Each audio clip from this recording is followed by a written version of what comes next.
So here we have the Ford Transit Connect on a 21 plate. I'm going to start off by showing you the storage on in the rear of the van, and then we'll hop in and run through some controls from there.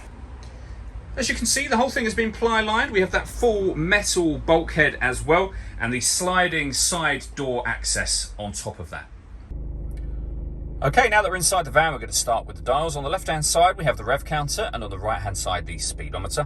In the middle at the bottom, we have the fuel gauge and coolant temperature gauges, and above that, a digital readout for the speedometer. In the top left-hand corner, you can see the total miles of the van, which are 10,790. You can change the information displayed there by using buttons on the steering wheel. So, for example, you have an audio menu, you've got your telephone menu, which you saw a moment ago, digital readout for the speedometer, the trip computer, settings, and then back round to the phone, audio, and speedometer again. If I back out to the steering wheel, the buttons I was using a second ago are here. We have cruise control and speed limiter, and stereo and phone controls over on the right hand side. The phone controls can only be used after such time as you pair up the phone, and that is done over on the screen in the center just here.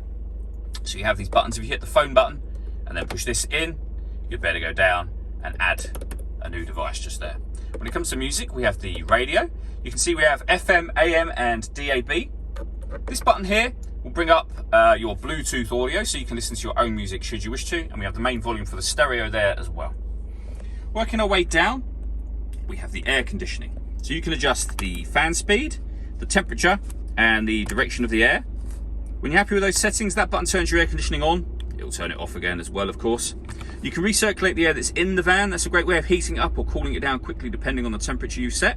We have heated door mirrors and a heated front screen and a heated driver's seat with 3 different heat settings on it. You can put the van in eco mode. We can turn the traction control on and off from here. And this button turns off the stop and start. This vehicle is designed to cut out when it's stationary in traffic to save you fuel. That system is now turned off. And then finally, a 6-speed manual gearbox. All that leaves me to say is thank you for taking the time to watch this video. If you'd like to come and see the van for yourself and have a test drive, please feel free to call any of our MJA sites. We'd love to hear from you soon.